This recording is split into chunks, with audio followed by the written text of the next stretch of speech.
Yeah, yeah, yeah.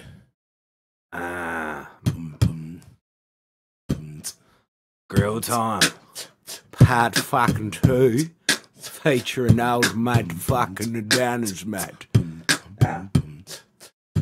Hey, hey.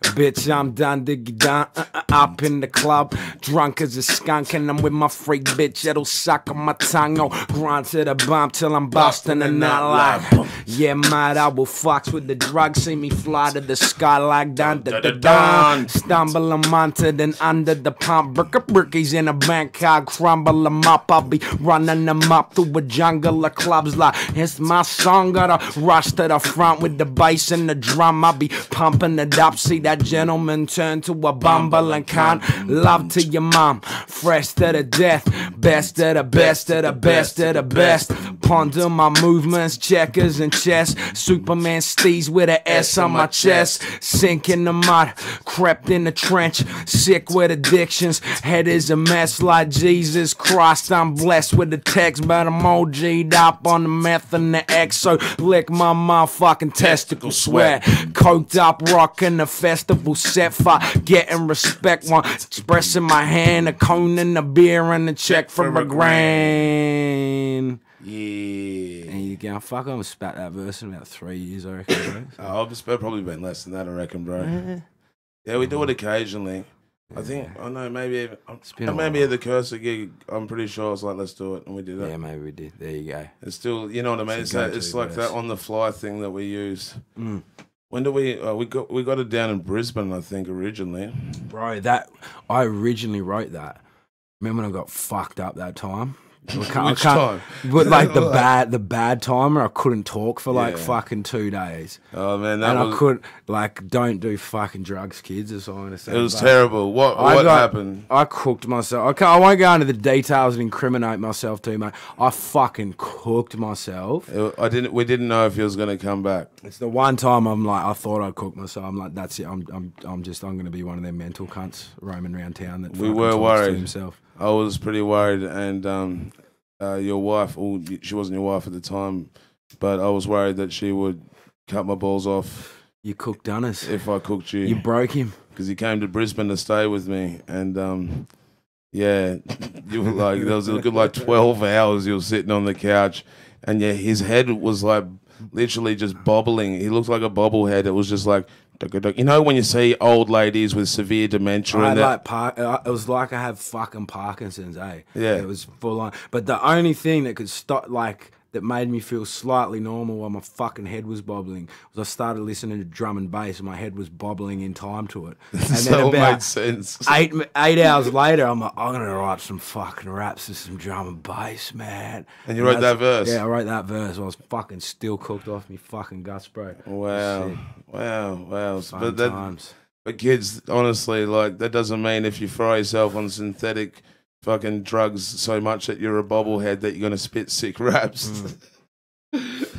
That verse could have been much better. But yeah, for everyone that's listening, welcome to GreelTime. This is number 2.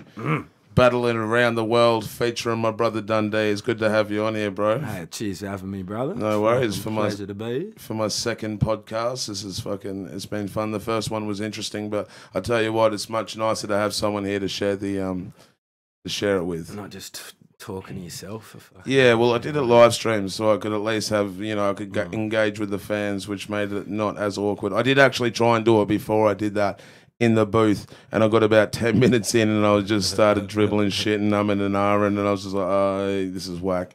I need to do it that way. So, but yeah, man, fuck, it's been how long have we known each other now? Fuck. What is it? About 2006 or 7 we first met each other? Yeah, no, I think I met you before. You probably met before that. The first time we were like hanging out was about 2006, 2007. Yeah, that's when I lived on that fucking dodgy place on the Brooker Highway. On the Brooker Highway. Come up to George Street and fucking kick it with you cunts and shit. Well, I moved into George Street. I'm pretty sure it was before the end of 2000. It was, way before the end of 2006. Yeah. Even before that, yeah. I remember. Well, I guess it was like, because I was probably in the scene from about like actively 2003. Yeah. And it was around about 2005 I started. Fucking, you could check the young cunt Greeley's coming up, and yeah, that was just I started seeing your face around at gigs. I think I remember I got into a SmackDown. They used, so there used to be these freestyle battles at Syrup in Salamanca, and I think I remember getting into a SmackDown. You that burnt you me, didn't you? No, I was only beatboxing. I didn't battle you. You burnt me on one of them. I didn't I battled you on my first battle, like, and that was at the Trout. That's right. Yeah, fuck. That was at the Trout, and that was like I'd been. The start of freestyle, and yeah, probably around the end of 2006. So we battled. It would have been maybe February 2007 was the first one. So I remember I beat Paddles in the first round, and then I battled Vocal, and I beat Vocal, and then we battled. And like I was there with all my crew, which was Paralytic Poets at the time. There was like 12 of my mates there, and I was there with. And you know, Caddy and Johnny Hack were there. I remember Caddy and Johnny Hack were there, and yeah, like it was like fever pitch. It was the final round, you versus me in the final, and I think I dissed out Caddy and Johnny Hack, and they were like abusing me, and then you were like dissing out my crew and Paralytic Poets, and I remember my last line was just like something. You can diss out my crew, dude. But when it comes to crews, where the fuck's Medusa? Yeah. And then everyone was just like, hey, and I won. And it was like my little fucking 8 Mile moment, And I think for the first couple of years we knew each other, we were always mates, but there was still that like a rivalry. You know? Well, I mean, the head of your crew, I was like the fucker, There was a kind of rivalry for a couple of years. It wasn't until like about 2009 that we really started kicking it. Like, it was good mates, man. Yeah, that's I guess when the that's when you moved back from Melbourne, and we started hanging out. But even before then, I remember when you were living at the Republic, when you made your mixtape, because we battled all the time. Yeah, that's fucking. That's when we started fucking kicking it. Yeah. Dames is a lot and shit. Because that's when I fucking started getting into Acappella battles. Because you showed me like the WRCs and shit down at Dames's place. Yeah, that's right. And like the jump off shit and fucking all that. I think that was early days of GreelTime as well. Yeah. There was like that had that a big battle in the West Coast in the park where Disaster versus the Saurus. That was around that era. It was popping off, and I think I was already doing Taz battles, and I just wanted you to get involved. You'd been hitting me up for a couple of years, and like I was keen as I just fucking because I was living in Melbourne at the time and shit, and eventually you fucking hounded me for it. You're like, bro, you've got to fucking do this. You're gonna kill cunts. Eventually, I just went, all right, let's fucking. Good, bro. Yeah. And we battled. I was your first Acappella battle. Yeah. What was that? That would have been. Was it in January? I can't remember. It was like December or January. It was probably like January. I have a feeling it was January 2010. Yeah, that was it. It was a couple months before Got Beef started. The first Got Beef was on March 2010. Yeah. And I battled you, and I battled Larrikin on the same day. That's right. Yeah. And that was at the Brisbane Hotel. And then, and then I went hard and started traveling. And what was your first battle and Got Beef? I was meant to battle at the one you battled, No Can Do It. I was meant to battle Fluence, but then Fluence couldn't make it down. Yeah, right. No shit. So, my first battle outside of Tassie was the Real Talk one where I battled Trickster and Fluence. Yeah. And fucking first time I went back to the infamous Burkdale and met all the boys, and like that trip I was just like can't sort it out with. I was hating Melbourne at the time. I was like the most fucking depressed cunt I've ever been. I fucking hated Melbourne when I lived there. Yeah. No diss to Melbourne, like Melbourne's a cool city. It's just not for me living there wise. Yeah. And no, so you're at a different, earlier stage in life. And... Yeah. I remember you just hit me up because you've been living there for a bit. And you're like, bro, just fucking move up to Brisbane, man. Yeah. I was like, yeah, all right, fucking let's do it. Went up with my fucking suitcase, a house full of fucking rappers. There was like 6 or 7 of us living there. Me and Greeley living in the fucking lounge room, taking shifts of who would sleep on the couch and who would sleep on the fucking mattress. I was on the dole. You weren't working, so you didn't have cash. I was on the dole. We go up the supermarket every 2 weeks when I get paid. get like 4 goon bags, a couple pouches of rollies, and a shitload of mee goreng, and that was like what we lived off. It wasn't even mee goreng. It was Woolworths brand chicken noodles. Yeah. Yeah. If we were feeling like fucking extravagant, we get some mee goreng. And like, if we wanted to splash out like some ballers, maybe we'd get 1 6-pack of mee goreng and then 5 other packs of fucking Woolworths. I can still remember the fucking indigestion and heartburn from living up there when you'd just been drinking goon and fucking eating 2-minute noodles for fucking months on end. It's a terrible lifestyle. But, it's a good time, fucking, you know. A big shout outs to Case One for putting up with all that shit through fucking no, poor Case, man. Oh, I love Case. He's the best guy. Case, bro. Fuck, he put up with some of our shit, man. Yeah, I know. He came and stayed down at my house in Melbourne, and I felt a bit better about the whole situation because I could finally put up, look after him for a week and pay back some of the hospitality that he's shown us over the time.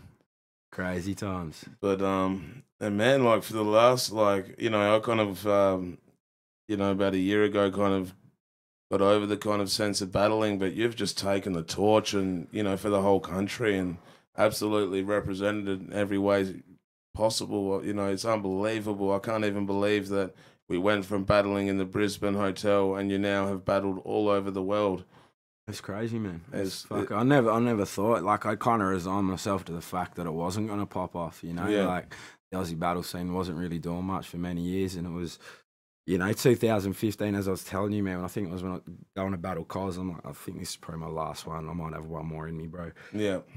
And it just so happened that, the Harry Baker battle got booked after that, and it just fucking snowballed, bro.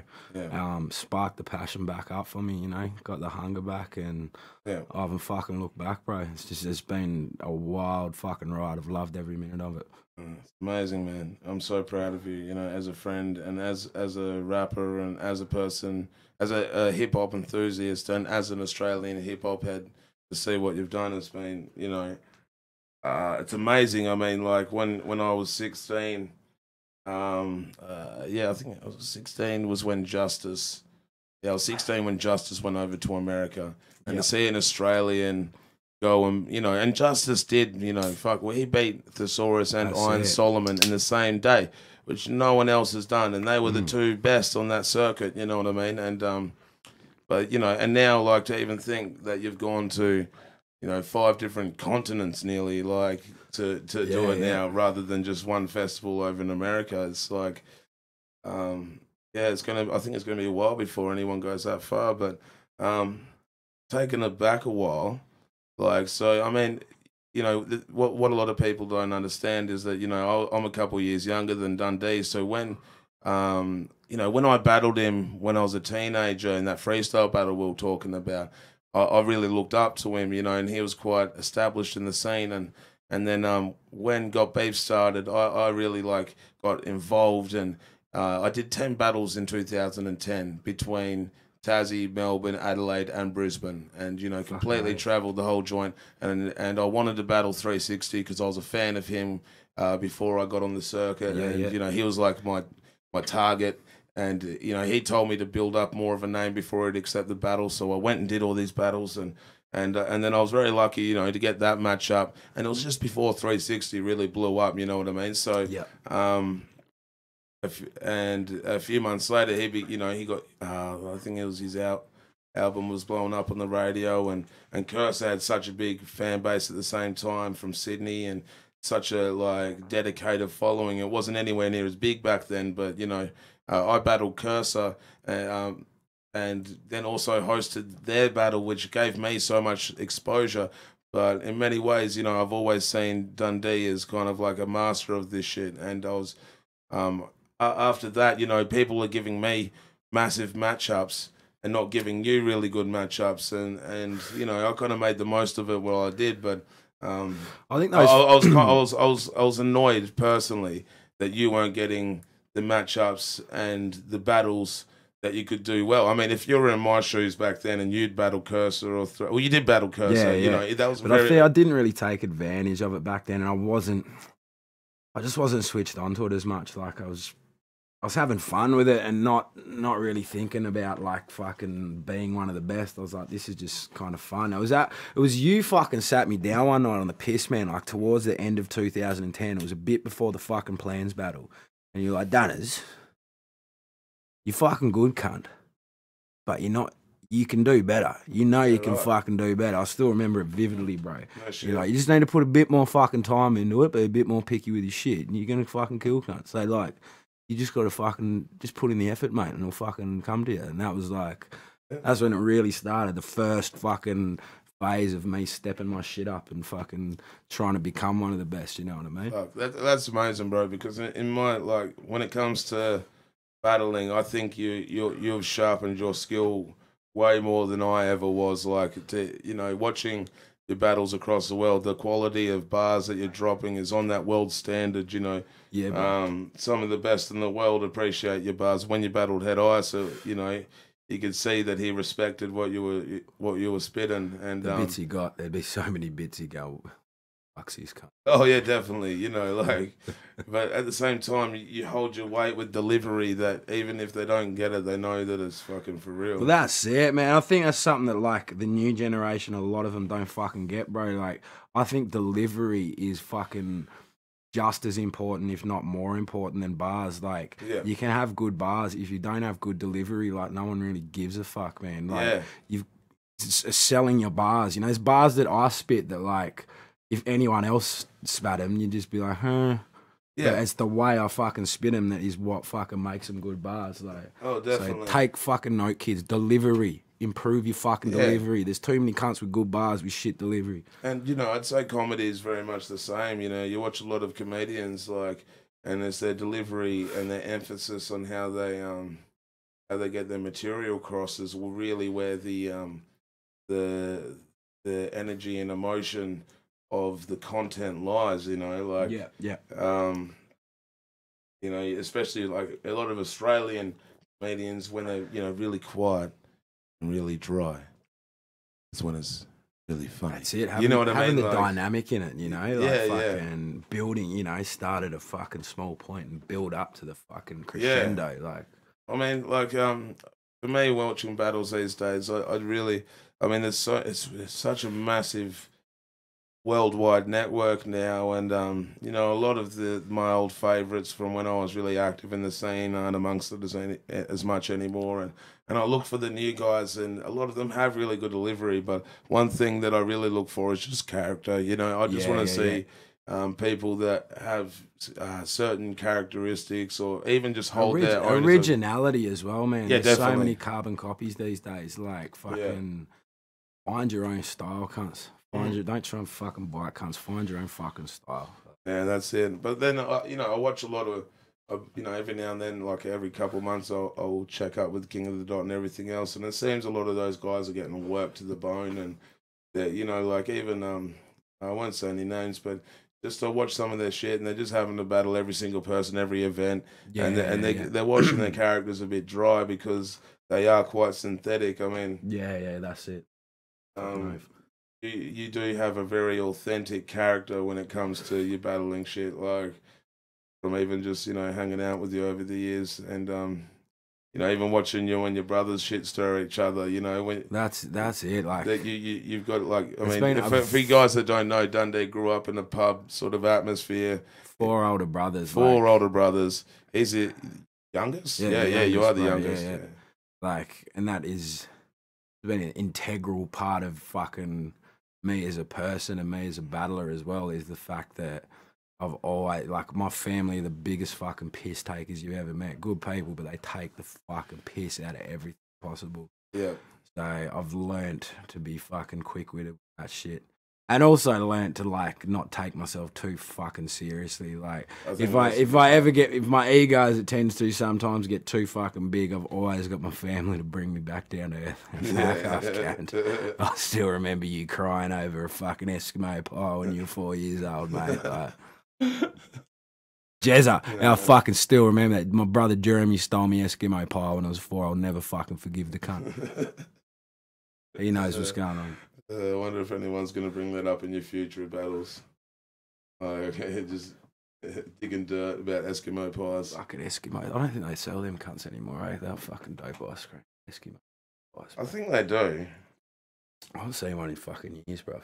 When's the last time you went looking though? Fucking pretty regularly, man. I'm pretty serious about my munchies these days. When I fucking rock a spliff, and I'm gonna go fucking shopping for munchies.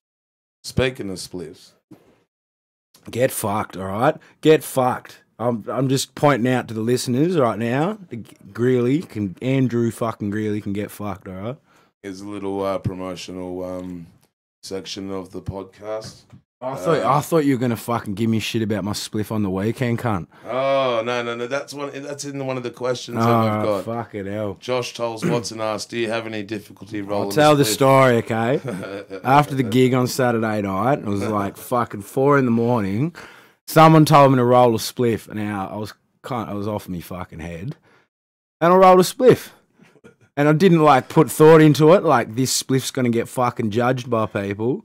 And then, like, 2 hours later, it's sitting on the table, and in front of fucking 10 people, Grills has gone, Dunners, what the fuck is this? It looked like a fucking, I don't know what it looked like. It looks like a bent alien finger. Yeah. It looked like, I know. It was not, yeah, it wasn't a good, like, it's smoked all right. I think I said, Dunners, you know how you think you're a mad cunt? What the fuck is this? And it was all right. It hurt because I take pride in my spliff roll, and I've been that cunt that can roll spliffs for years. Like my dad taught me when I was fucking young. I take pride in it. It's all right. And I fucking slipped up. It was that hurt, bro. It fucking cut me, that one. It was a big night. You get a pass, but yeah, at the moment, in my hand, I'm holding a Black Widow pre-rolled spliff that I was sent by Illegal Merchandise. If you go on Facebook or check out their website, Illegal Merchandise, they're getting into all sorts of different merchandise, including blunt papers. So we'll give this a crack. Shout outs to Illegal Merchandise. Make sure you check it out. And yeah, so anyway, back to the Battlin, man. Like, New Zealand was the first country. Yeah, first international trip. Which who did you battle there? Miles Murphy. That's Miles right. Murphy. When was that? Started 2015. So I was originally, like, when they hit me up, I was meant to be battling a dude called Hegs. He's a Kiwi dude, but he's like from England originally. He's got an English accent and shit like that. He was on Battle for Supremacy, bro. Yeah, I remember. He battled fucking, I don't know if he battled Trials or Justice or someone like that. I think he did battle Justice, or maybe Anecdote. I think he battled one of the bigger dudes. Yeah, I think it was Anecdote. So I fucking wrote for him and had like some killer shit from him. And I think apparently dude's got like bad anxiety or some shit, and he ended up not feeling it, pulled out of it like about 3 or 4 weeks before it. Then I got Miles Murphy. I'd never fucking heard of it. Yep. Try and cater a lot of the bars I already had to. But that was crazy, man. Like it wasn't my favourite battle that I've written for, you know what I mean? Like I struggled a lot writing for it. That's kind of didn't know anything about him. Pretty much. But through that in a way, like because I had fuck all, I came up with that third verse about like because Miles Murphy's crew's Suicide Society, so that started my like third round real shit that I got into for a while, which is like a lot of people hit me up and say it's like one of the favourite verses that I've had. So yeah. But yeah, it's a crazy trip, man. I fucking all them cunts are absolute G's, man. Toki Cones, Dealer, fucking Suda, all absolute legends. Like one of my favourite moments in travelling internationally and shit, man, was sitting in Toki Cones' kitchen with fucking 15 other cunts at like 4 a.m, arm in arm, singing "What's the Time, Mr. Wolf" at the top of our lungs, bro. That was like some bucket list shit for me, for sure. That's a classic, man. I remember one New Year's we went to the Republic Bar and Boil Up were playing "What's the Time, Mr. Wolf." Yeah, bro. Yeah. I think it was just as New Year's were ticking off and we're all just loving life. That's bro, fucking oath. I think that's probably one of the best songs. Classic, mate. Vibing out and just loving life with people, eh? Yeah, fucking oath. Yeah, and Manners was there with you as well, wasn't he? Yeah, Manners was there. Except he's the scholar he was meant to battle. just didn't rock up to the event. So just didn't fucking show up, and manners didn't end up battling. Then at the after party when we were fucking off our heads, I'd put on a pair of sunnies and did a really bad fucking Kiwi accent, and manners spat his bars at me. And then they dropped the footage, and then apparently all of South Auckland wanted to stab me. Really? It was up for about a day, and all of South Auckland were like, "You're dead, cunt." Oh. Over fucking doing a bad Kiwi accent. They took offence to it. You didn't put any face paint on or anything, did you? No. I just said like Naji, a shit like that. That was about it. But it was good. It was a good fucking experience, man. You know, it's a lot. You know, going over to New Zealand's probably a lot more like just going interstate in Australia. You know, it's a lot of fucking similarities and shit. So I didn't really feel like, you know, I'm overseas kind of thing like that. Just kind of felt like hanging out with a new crew. Fucking, but they're all G's, man. Fucking, shout out to all the 1 House boys over there. Fucking sick cunts. Yeah, man. Get over there. I want to go over and with I pull up some Barry Bonds at one point and go for a paint and fuck yeah. And yeah, I've just been. I know New Zealand. I love the Maori culture. Like, you know, it's, bro. Yeah. Shout outs to friends out there that, you know. I just really want to get over to New Zealand. And everyone says that it's a lot like Tassie and landscape and everything like that. For sure, bro. And, you know, here's my favourite place in the world for that. So I reckon I'd like it. I reckon you'd love it over there. Fucking, it's a sick place. Like I only saw Auckland, you know. Yeah. I'd love to get over there and check it out. But the people are fucking just rad, man. Like real just friendly, nice people. I had a ball, bro. I don't really know too many Kiwis I don't like. That's it, man. That's it. You fucking... I think that Miles Murphy guy that you battled doesn't like me. He's actually, man. He's actually an alright. He's a real, like in person. He's a real nice dude, man. He just gets a bit cocky on the net sometimes. And rubs people up the wrong way. Because I don't know if you remember that around that time, no, it was a while after that. It was when another event was going on, and he was on there. I was before Don't Flop. Yeah, before you battled Shuffle T. That event. He was battling Creepy J. He came over to battle Creepy J, and before that battle, he was on the net going, "I deserve to be higher on the card. I beat Dunn D." And I got on there and Debatably, cunt. fucking. Yeah, fucking. Come round here with you fucking beating me, fucking mate. Just fucking calm fucking down. Yeah, so he's on this in this Facebook forum going on about that, and I had an account under a different name at the time because I was trying to avoid fucking selfies,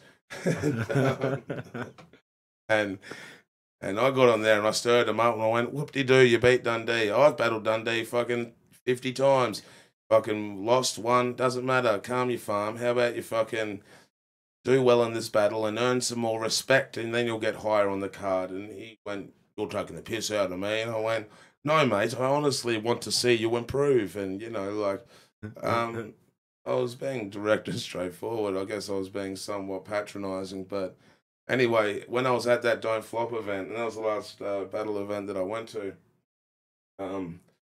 he came up to me and he goes, "Hey, man," he goes, "I was on the internet and there was this cunt with a fucking fake account that was fucking with me. And for a second, I thought it was you." And I laughed and I said, "It is me." And he just kind of went blank-faced and then walked away. Oh, dear. Yeah, and then he battled Creepy J and he lost. It's a shame, man, because it wasn't just you. He rubbed a lot of the Aussie, because he talked a lot of shit before it. Like, yeah, right. He rubbed a lot of dudes up the wrong way, which is a shame, because Miles is a fucking cool dude, man. Like, we kicked it over in New Zealand and shit. Like, he's a fucking nice dude. Yeah. I just think he comes across on the internet a bit... And he was pretty good in his battle against you. You know, like, yeah, man. Yeah. He had some killer shit, bro. Like, it's definitely debatable, you know what I mean? Like, fucking... Yeah. He did well, and I think... you know, the standard he set in that, if he could fucking bring that standard all the time, he'd be up there. It's like, yeah. Fuck yeah, the Black Widow blunt plate blah. The blunt plate blah.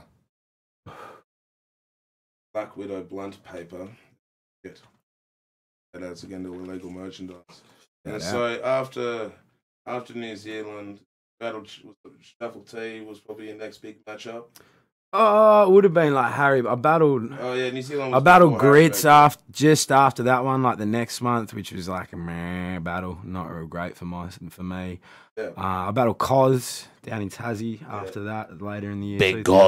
Big Cos was going on, bruv. Which was a fucking good battle and kind of, you know. But as I said at the time, because I just had my kid and shit wasn't popping off from being battling, I was like, yeah. I'm probably fucking done with it. Yeah, especially, you know, having a kid. And but I'd always wanted that fucking international, like a proper, you know, I nearly had it a few times and it didn't really happen. There was a Don't Flop tournament. Yeah. And this is before, Don't Flop Australia kind of relaunched in Australia. But, you know, there was a Don't Flop. Don't Flop's done heaps of shit in Australia over the years. Originally, I think they put on... my first fucking battle was on Don't Flop unofficially. Well, yeah, ours was put on the Don't Flop channel. Yeah. I remember, like, fucking Keynote battled Anecdote in the park. And right, And it was like Don't Flop Australia, and it had a green and gold logo, and it was like dark as fuck, and you couldn't see anything. Yeah. And wasn't that Decoy was limping in the 60 and Anecdote battle on Don't Flop as well? No, 60 and Anecdote was put on by Jay Legend. Jay Legend actually organised that, and he organised Decoy versus Ilyak. And it was just put on the internet as Melbourne Street Battles. Yeah. Because Jay Legend actually had a lot to do with organising WRC. Yeah, no, fucking oath, bro. And I know he was always a big fan of 60 and Anecdote from the Battles for Supremacy days. So I think he kind of gave them a heads up and they linked up as the team, and that's how that kind of all played out. But Jay Legend, I know, was a big part to do with organising WRCs for Australia, the Australian division. And then I think about a year or something had passed after that, and nothing had happened. And Jay organised, those two battles down at the waterfront. Ilyak burnt Decoy, and Decoy was like, I'm not fat. It was fucking do you remember it? I don't know. I wouldn't have watched. I would have watched fucking 60 and Dope back a few times, but I don't reckon I would have watched that one back since back when it dropped. Fuck no. Decoy being a weird cunt. He's always been a fucking weird cunt. But and then what were you saying before we fucking got off track talking about? Anyway, so Harry Baker was like the first. And then Shuffle T. And then you went to Canada, right? Yeah, bro. Canada, right? Fucking oath, man. So, fucking mental, bro. I didn't find out till like not that long before it. I didn't think I was going. I think Manners hit me up. Like, you get the call up yet? And I'm like, oh, not yet. Fuck yeah, I did. But... oh, fuck. Not happening.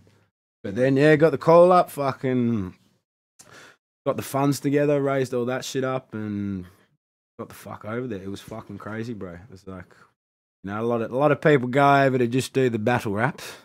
I experience the fucking culture as well. Yeah. I check out the fucking culture. And, remember you got fucked around with the planes, hey? I got fucked in the ass with the planes, bro. It was bullshit.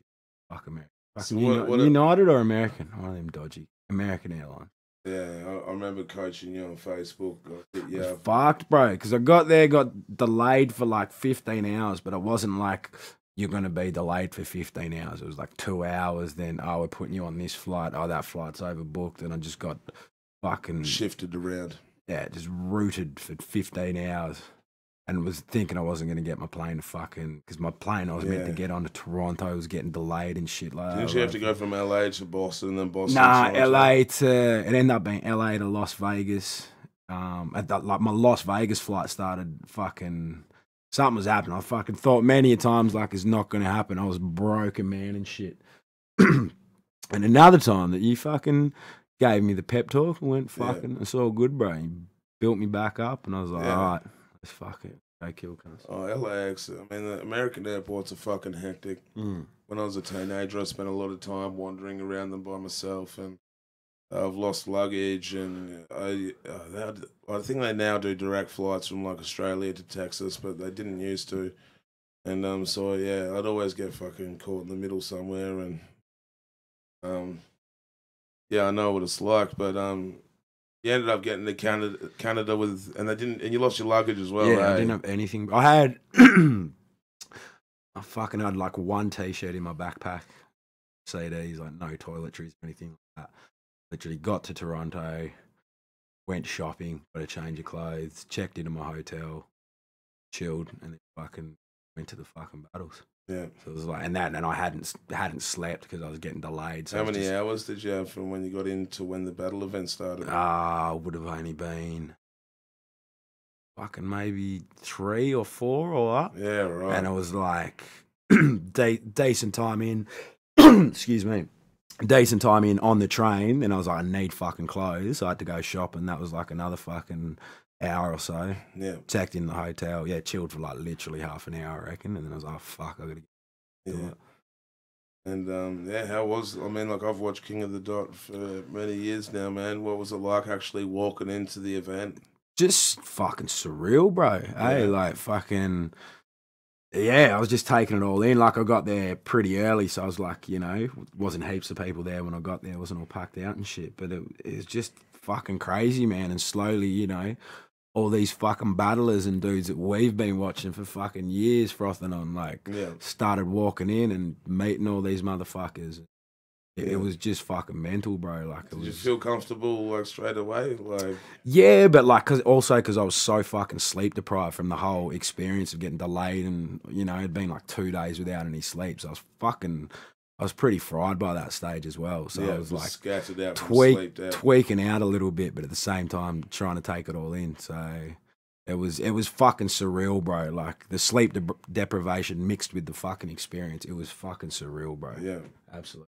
And you were the first battle of the night, hey? Yeah, bro. Yeah. Fucking first battle. Like I spat the first verse and fucking kicked off well.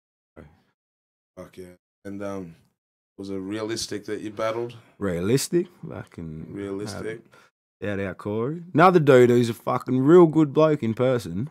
Yeah. Just his online persona fucking pisses people off a bit. So. Yeah. Well, yeah. What did he end up dissing Bishop Grante in that battle or something? Yeah, but like we choked in his first and second round. Yeah. Choked his first and second round, and then did a call out in his third round against Bishop, and it just fucking fell flat, man. Yeah. It just did not work for the poor dude. But and that, like when I met Bishop's a pretty like respected guy over there, man. Like straight up, man. Like fucking, and a good dude as well, man. Like fucking, it's it's so hard to tell with people's persona on camera and shit. But like majority of the cunts I met over there were fucking pretty down to earth. Yeah, there's a few cunts who are like fucking who done. Arsenal was pretty much what you'd think he was. Like very fucking standoffish. He's disrespectful. He's disrespectful, but like majority of the cunts I met over there were fucking sick cunts and shit. Yeah. But yeah, when I first fucking realistic had been like talking tough a fair bit on the net as well, like in the forums and shit like that. But as soon as I met him, he was chill as fuck, and we were like, he was quoting chopper lines to me, bro, for like fucking 10 minutes before the battle. God, I fucking love Australians, man. I fucking love Australians. I love Chopper. Yeah. I love Chopper. I love him. Little does he know that, like, we know Chopper's kid, and like, small fucking world, Charlie probably watched that battle. Because it's like, yeah, I dropped lines about Chopper. I'm from Canada. See with Karsh and Jimmy laughing. Man, fuck. That's crazy. It's a small world, hey. You know what I mean? It was mental, man. And then after the battle happened, getting Head Ice was like the first dude to come up to me and give me props off stage. Yeah, and I was just like, this shit is real, man. This shit is real. And just had a fucking crazy night, meeting all kinds of dudes. Yeah. I was staying at a different hotel to most of the fucking battlers and shit like that. I was staying in the city though, a little bit out. And at the end of the night, I kind of thought, it's been a sick night. That'll probably be the end of it. And then Organic was like, fucking, you want to come party, bro? And I was like, fuck yeah, I want to come party, bro. So he's like, grab a lift, man. And I'm thinking, all right, I'll grab a lift with him. The fucking stretch Hummers pulled up out the front. Really? Yeah, man, like bowling. And I'm like, jumped in the fucking Hummer, and there's fucking famous cunts all around me. I'm trying to play it cool, like, but at the same time, I'm just fanboying the fuck out, like I'm in a fucking limousine on the other side of the world with all these motherfuckers. It was fucking crazy, man. Had a sick night. Ended up, drinking with Organic in the fucking penthouse at the hotel till like 5 in the morning. crazy time, man. Crazy. Man, that's awesome. You know, like, you know, not only that you went over there, but the fact that those guys embraced you and, you know, you went and kicked it with them. That's it, bro. That's it. Like you've really done it, bro. Like it's amazing to see that you've embodied what I think is like probably the best standard and as well character for representing Australia worldwide. So after that, like, you went to England. Yeah, so that was what fucking end of August was well. Diamond England was fucking late November, I think. Yeah. It was all in the space of a few months, hey, because Shuffle you know, Day was like, what, I think that was around March. Oh, I don't think the Shuffle battle dropped a little bit after I went to Canada, so yeah, it kind of went from, you know, like I battled Dunks in Adelaide to like 100 people, and 2 months later, and fucking shit got real, bro. On the world stage and shit. But yeah, and England was fucking crazy, man. It was fucking. But the majority of why I had such a good time is due to Raptor. Like, that motherfucker. Shout out to my bro Raptor. Fucking much love, cunt. But that motherfucker looked like it's not the holiday you see in the fucking tourist brochures. You know what I mean? But that motherfucker looked after me. Like that's one of the times of my fucking life. Like. Crazy bender, like 6 days just forgetting about life. Just, in a different country. You know, fucking hanging around the housing estates in Manchester, just fucking roaming around, like getting loose. Just having fun. It was wicked. Right, and so like the battle in Leeds or Manchester? Yeah, Leeds. So that was like I got in on the Wednesday. Battle was on the Sunday in Leeds. So I spent most of the time in Manchester. Yeah, so you just stayed with the boy. Yeah, just, you know, met Raptor, met his fucking family, met his fucking friends, hit the studio and shit. Met some of his boys, fucking rowdy motherfuckers. Fuck Lordy, shout out Lordy, one of the loosest cunts ever, one of the sickest cunts ever. So like, we were just hanging out and shit, man. By the time I got to fucking to the battles in Leeds, like, it was just one of the boys, man. It didn't feel like I was in another country. Like, it just felt like hanging with the boys, gonna do a battle, fucking same old shit. That was crazy. Got fucking loose with them cunts, fucking nearly getting in fucking hooligan wars with cunts over fucking singing of fucking Oasis songs. These motherfuckers, they're top cunts. Good times, man. And you battled Innuendo, correct? I did. Innuendo, shout out Innuendo. Yeah, you smashed that one from what I remember. Yeah, man, he did as well, bro. Because he had well. It's funny because, you know, I remember us watching Don't Flop back in the day, bro. And Innuendo was around since back in the day, man. Like, the early events we were watching and shit like that. But he never fucking, I don't know, he's a real good battler, but he had fucking a lot of bad performances with choking and shit like that. So his stock wasn't real high when he battled me. But I think that's the best battle he's done, man. He was hilarious, bro. That's one of the most watchable battles for me personally, like to watch back. Yeah, I enjoyed his retirement round. It was good. It was good. It was really good. Yeah. But I think he's done some battles since then. Maybe he has. I think he has. I think I saw one because I thought you retired, mate. Not sure. Fucking maybe he did. I fucking knows, bro. Yeah. He did a couple before it, and fucking he might have done one or two. He said he was still keen for like freestyle battles and like that. But yeah. After that was Head Ice, so. Yeah. So fucking, which was organised, I think, a bit before that the England battle happened. It was still only like a couple of months after it. Yeah. Well, that was November. Fucking when I battled Innuendo, and Head Ice was end of January. Oh, God. Yeah, another fucking crazy time, bro. Fucking, and like, you know, the battle, it was what it was. It's a fucking, you know, classic battle. I couldn't fucking ask for a better battle. But like the thing I remember most about it is like Ice is such a real fucking dude. He just like came back to the hotel with us and drank beers and smoked spliffs and told us crazy stories about growing up in New York and the streets and shit like that. Like, Cunt was there with us till like 5, 6 in the morning. Like, he's a real dude, like down to earth dude. And how old is he? He'd be he'd be 40 something. He'd be like, early 40s, something like that, I reckon. I think, you know, fucking. He did tell me, I can't fucking. So he's been around for a minute then. Yeah, man. Dude's a fucking. He's a G. It goes way back. No, you know, the people he was telling me that he knows that he fucking grew up with and many motherfuckers, hip hop fucking legends and shit that he came up with. It's crazy. And when I was a teenager, I went through New York a fair bit. Yeah. My dad's boss, he worked in Long Island. Well, the base was in Long Island in New York. Yeah. And so we were delivering cars there, and we go stay there for the weekend.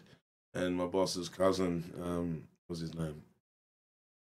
Frankie, I think it was, would like take myself and my dad around the city. And once you get around New York City, it's a pretty small place. Yeah. It's it's all, you know. I suppose it's also fucking vertical, eh? Like oh yeah, definitely. And like, you know, between, I mean, there's a bunch of islands, you know, there's heaps of different bridges and everything. But in itself, the neighborhoods are quite small. Like, it's crazy how much of a hub for culture and bro. You know, Yeah. For a guy like Head Ice, that's, you know, his age and has been around through all that, I can imagine how he is seen and, you know, like seeing what has grown to be where it's at.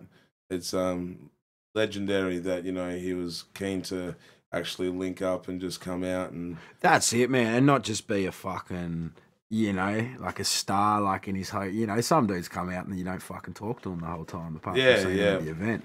He like made a point of like coming out and kicking with us, you know, kicking it with us all till fucking whatever time. Like real dude, man, real motherfucker. Yeah. Hey, when you were in Canada, you met Unanimous, hey? Yeah, bro. Yeah. No, fucking. He is a good dude. Yeah, real good dude, man. I fucking get along with Tommy real well. Like because, you know, we're fucking the two foreigners kind of thing. Yeah. So we kind of hit it off and we're hanging out fucking.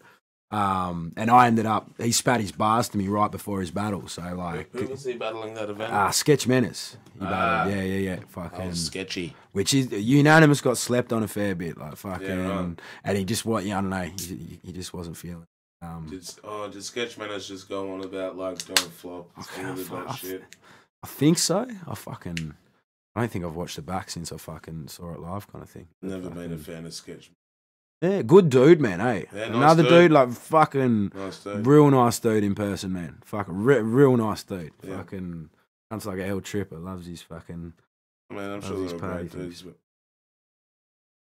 the scene has done very well. You know, you look at a lot of different scenes and battle leagues, and pretty interesting culture to maintain.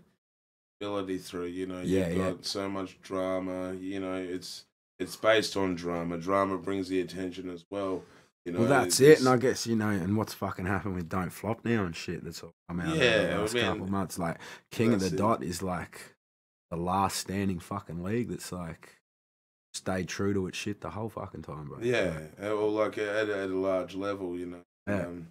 I mean, the Australian scene has been, you know, all sorts of mismatch, but, you know, like, and Real Talk have, you know, kept consistent the whole time. And it's good to see that they're putting it on now, you know. I do give a lot of props to Dwiz and Gil for how much effort they put into the scene. Fucking oath, man. And, you know, like, even their last event, you know, like, I know they're, like, consistently putting on good artists like yourself, as well as, like, you know, Cortex. That's it, and they're real dudes that aren't trying to fucking like make a buck out of it or promote themselves. They're like actually doing it. They generally have a passion for battle rap. That's it. And you know, with them cunts, like their heads completely in the right fucking space. Yeah, for the definitely. Right reasons, man. But there's been so many cunts over the years in Australia that like aren't doing it for the right reasons. That are in it for themselves. Oh yeah, there's been plenty of guys that have come and gone. And, you know, there's been plenty of guys that have come and gone that have done, you know, wanted to do the right thing. That's it. You know, I feel like I was, you know, I had my, you know, issues in politics of the battle scene in many ways. We all have, bro. But at the end of the day, I just loved it and wanted to do it, and I wanted to, you know, put on and enable for other people to do it as well. You know, it was an awesome time and like a ride that I kind of managed to hitch on and, you know, get around the country and make lots of friends and build the network that I now have. Like, well, that's it, bro. Like fucking forever, you know, my fondest memories in life, a lot of them will be fucking shit that I've done through battle rap. Oh, man. definitely. And not the battle side of it, but the fucking people I've met, the fucking crazy parties I've had, the fact that, you know, I've got a bed to sleep in fucking every state, like I can hit someone up. And that's through fucking battle rap, bro. I've got genuine good friends through this shit.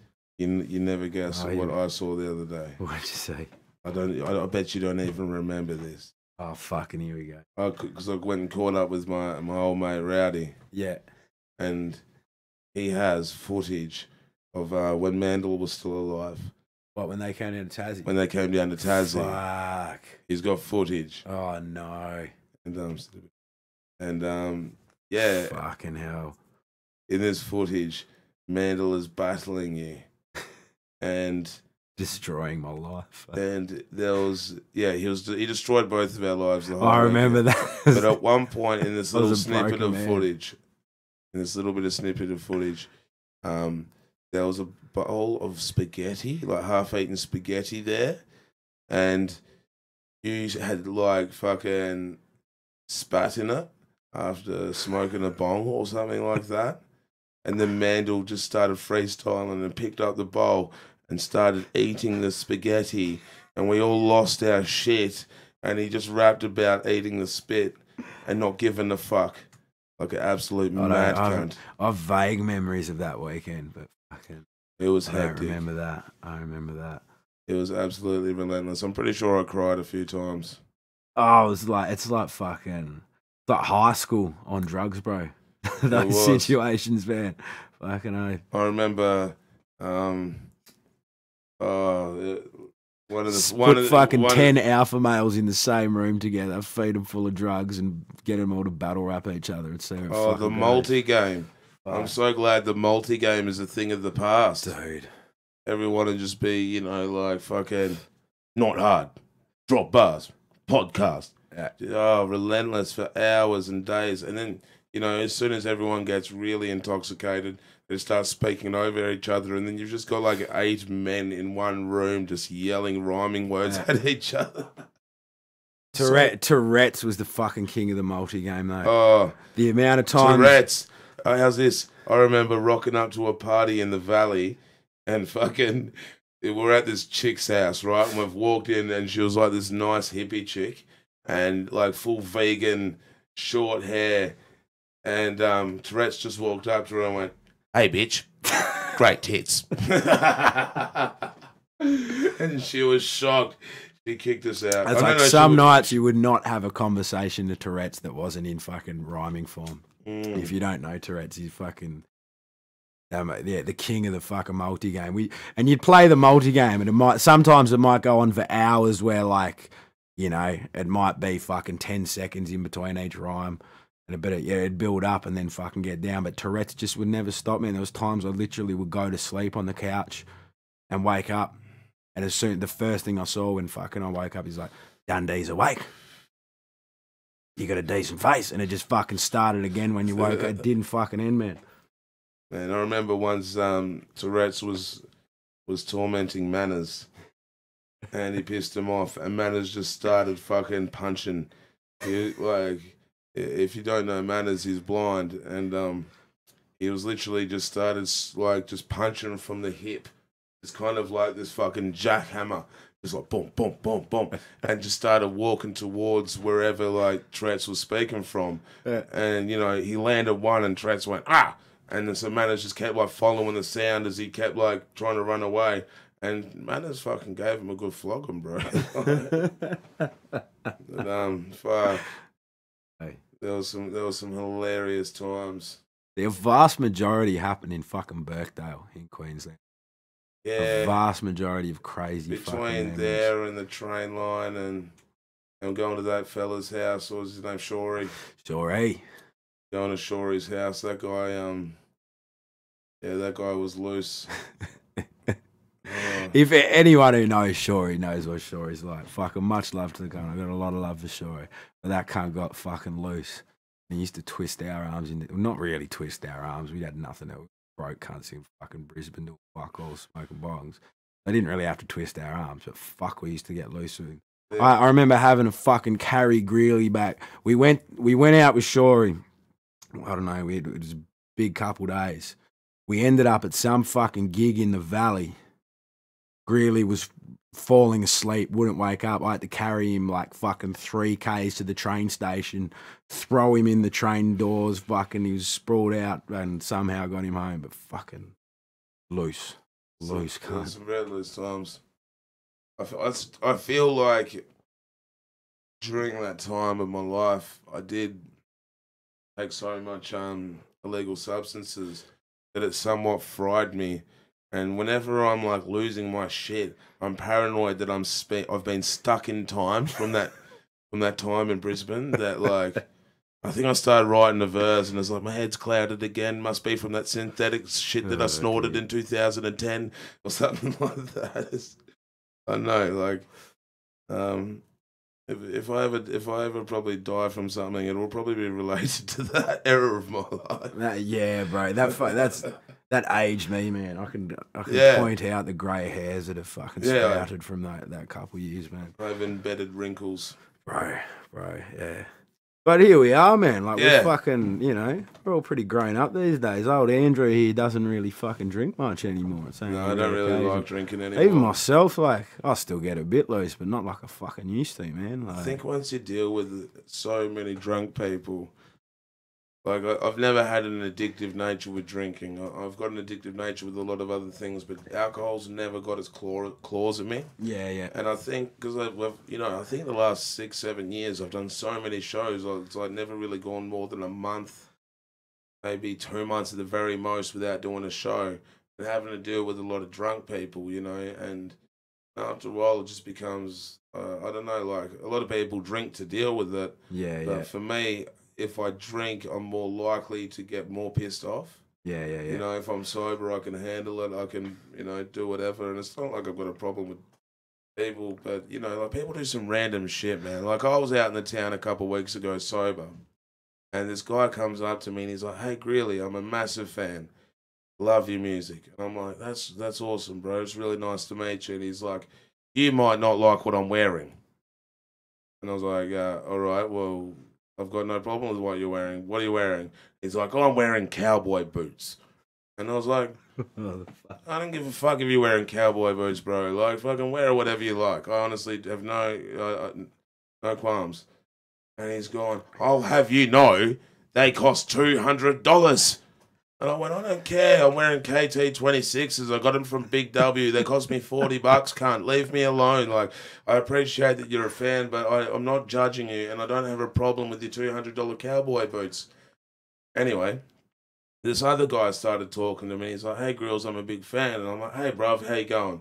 And I was a little bit blunt with him because I was a bit frustrated with Mr. Cowboy Boots, And this guy started, and instantly this guy goes, "I reckon your best song is Now That We Know," and I really like the verse on Omac's new album, and I realized he wasn't just some guy going, fucking, he was actually a serious fan, and I started talking to this guy, and I'll be like, "Oh, sweet," and I'm giving him my attention, and chatting with him, and then old Mr. Cowboy Boots from the right just puts his hand directly in front of this guy's face. Fucking hell. From the side and goes, "Excuse me, Greeley, my shirt cost $80. And I turn around to him and I'm like, "What the fuck, cunt?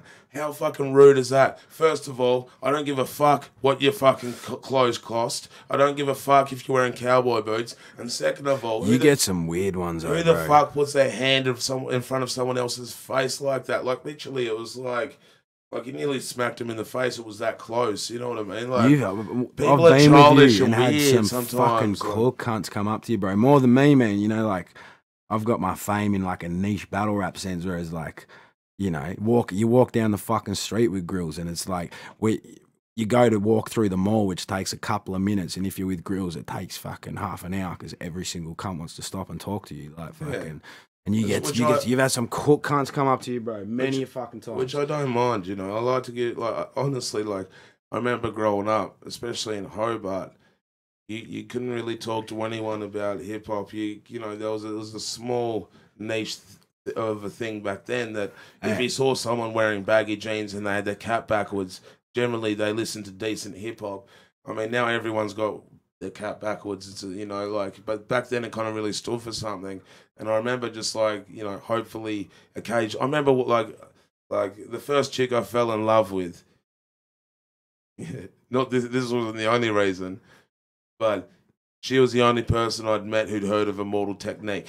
Oh, you know what I mean? Like a lot of people didn't really know, and I met her like years after hanging around hip hop heads. You know what I mean? Like there wasn't too many people that knew their shit, and so now when I meet people and they know their shit, I'm fucking stoked. I love hip hop. I live and breathe it. Like every aspect, every minute of the day, I want to talk about it and do something to do with it. So I like doing that. But when people are just being fucking ignorant, and just being like, oh, fucking cowboy boots, and like I don't, like I'm happy to talk about your cowboy. I don't know.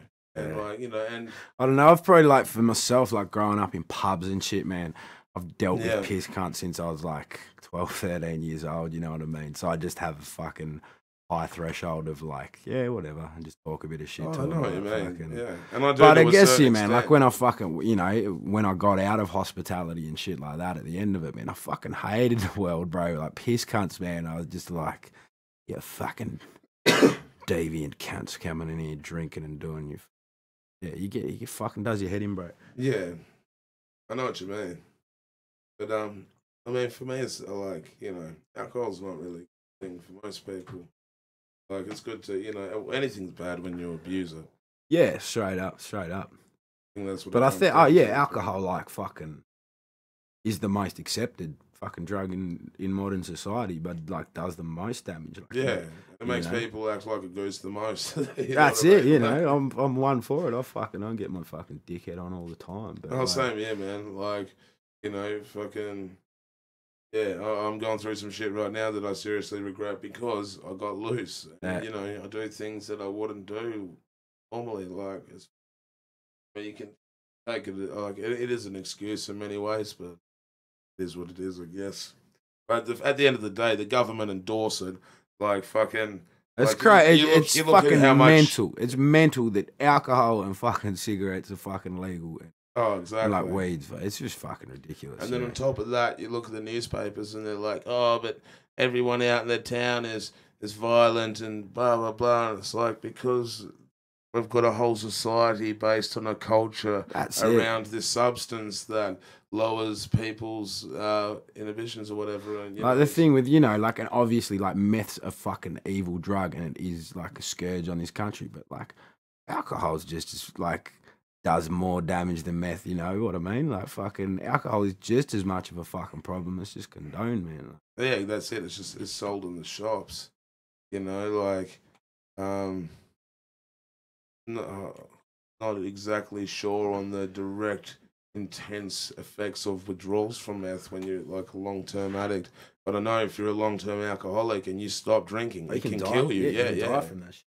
And like that's a worry. When I was I see a lot of my friends that I was drinking with when I was 18 now that like went down that road, and they're deep. It's a hard one to get out of. Fucking oath, bro.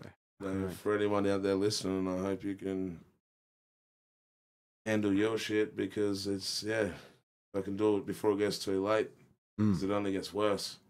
And that's it. And, you talk a lot of shit about all the fucking crazy times we've had being fucking deviant cunts and getting on shit, but like we're lucky, bro. Both me and you are very lucky, man. We can look at a lot of fucking people we know that fucking weren't so lucky and never got out of that fucking patch of getting fucked up, and it's like had a big effect. I consider myself pretty lucky. I didn't get too caught up in shit that it really fucked me over, but I know a lot of people have fucking did. Like, yeah, well, that's it. Like, even just weed, like, they're like, I didn't even realize this until recently, but there's kids out there that just think that weed is this secret cancer cure that the government's hiding from us. And that's all it is. There's nothing, because they've grown up on memes they've read on Facebook, and they have no experience. They have no one actually telling them what it can do. Like the psychological effects, especially before your brain's fully developed. Yeah. you know, for me, like growing up, I watched a lot of people get serious psychosis in their early teens from smoking weed and do some crazy snapped out shit that's just as bad as what some people you see in the news are doing on meth. You know what I mean? And like, that's it. Getting naked and climbing up fucking crazy buildings and all sorts of shit. Like, weed is a serious fucking substance if abused in the wrong way, and it can trigger a lot of people. You know, I'm a very lucky person that's managed to. I am a long-term smoker, and I definitely feel it does have some psychological effects. But in many ways, I'm able to handle it. I'm a very driven person, and I feel just kind of I use it to relax and try and mellow out a bit rather than be too obsessed and pedantic all of the time. But well, yeah, you're a very motivated person. I'm fucking as well, though, bro. Yeah, that's myself. I fucking can hell fall into patches. I can take way to just yeah, fucking not doing shit, bro. So yeah. As well, even this psychological effects fucking aside, like motivation, man. Some people fucking can be very motivated on weed. Myself, I'm a fucking lazy motherfucker when I'm on weed, bro. Fuck, straight up. Yeah.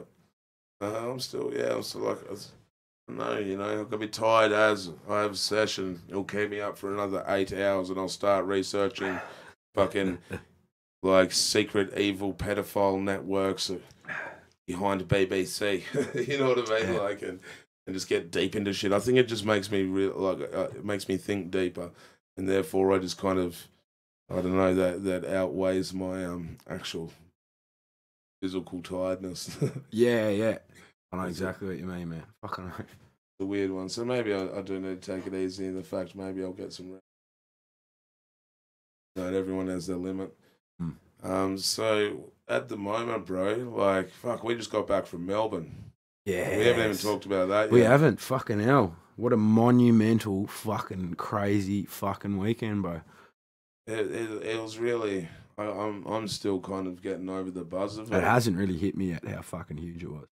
Like, I've been getting messages like from everyone that was there, from people that weren't there. I'll get from people from Brisbane, Sydney, Perth, Adelaide, congratulating me on the success of the show. You know, for you guys that don't know what we're talking about at the moment, there was the THC Melbourne Mixtape Launch in the weekend, and you know, Dunn D was around when THC was in effect back in the day, and I think I was explaining maybe last podcast. I've explained in a few other different places that, you know, Tasmanian hip hop collective was a term for the small tight knit scene in Tassie a long time ago. That I kind of came in on the tail end of that little era. Yeah, I was like around 2003 to like 2005, 2006. Like it was popping back then, real repping it and fucking and it kind of, you know, people moved interstate. A lot of the older heads kind of. Was Medusa who started it originally, wasn't it? I Draz was telling me that. Yeah, quite possibly, man. He coined the term. Yeah, probably, man. He was the first dude I heard to use it, fucking THC. Yeah. I remember he had that song back in the day that was all about THC and shit. Like some of my I know I haven't heard from you in a while, Medusa, but if you're listening, hit us up. Fuck yeah, much love, Deuce. Always love. But yeah, so THC, back then it was like Topsky, D-Dare, fucking Births, Meatley, Swaz, fucking Crixus, Criteria, fucking. There was a whole group of heads. It was fucking. It was like it is now, man. Like fucking, you know, anyone that was at the shows and fucking a part of it, you were THC, like fucking. That's exactly it. Who are the regular punters that want to be a part of it? And it kind of, like, you know, I moved to Melbourne, fucking, and other things in the scene. It wasn't as fucking harmonious as it once was. Back then, I remember, like, cause I was a lot, you know, I kind of came into that scene when I was like 16, and I was just beatboxing. I'd go to the gigs and I'd hang outside and I'd wait till everyone came outside for a cigarette and freestyle, and then I'd just beatbox for the freestyles, and that was enough of a privilege for me to be satisfied with going out for the night, you know. A couple of ciphers outside and I was sweat. And like I remember a lot of those guys, and it seemed that the kind of Salamanca era is like kind of that shut off. There was a couple of. I think that, like the pinnacle of that era. That was a Mobius, hey? It was Mobius. It was a fucking. I think it was a monthly night that Slut Productions. So like, well, and T Ray had something to do with it as well. I think so. It was like T Ray, Grotty. I think they originally started it. It was a monthly hip hop night, and this was like 2002, 2003 that it started. Yeah. Which was back then. It would be fucking packed, and it was a Wednesday night. No matter what night you went for a good 2 years, it was absolutely packed, and that was kind of a real, it was my introduction to the scene. But I guess there was that real high standard set, and then it kind of plateaued for a few years, and it didn't really pop off for a while until fucking last fucking, what's it been? What, 12, 18 months since you started THC TV? Not even 10 months. 10 months. There you go. I got back from Perth in July last year, and we're in August now. And so just around about now, a year ago, I started hanging out with Wombat a bit.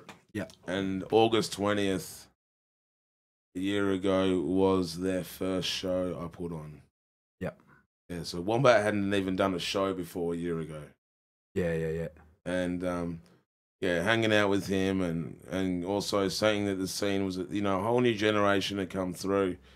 And they were all over the place, and people weren't linking up as such. And I just wanted to try and bring everyone back together and use that THC as a brand and a hub for everyone to come back around. And I was instantly impressed by Wombat's sort of skills, and kind of wanted to use him as somewhat as like a poster boy in all respects. You know what I mean? But like as the man to be like, THC, Tassie hip hop, Dunn D's traveling around the world. I remember you hit me up, bro. Because I think it was just as like the shuffle battle was getting booked. Yeah. And you're like, and this was even before he'd pulled out of the fucking thesaurus battle and shit. You're like, bro, my heart's not in it anymore, man. Like, you've got to fucking you do this shit. You go and fucking smash this shit.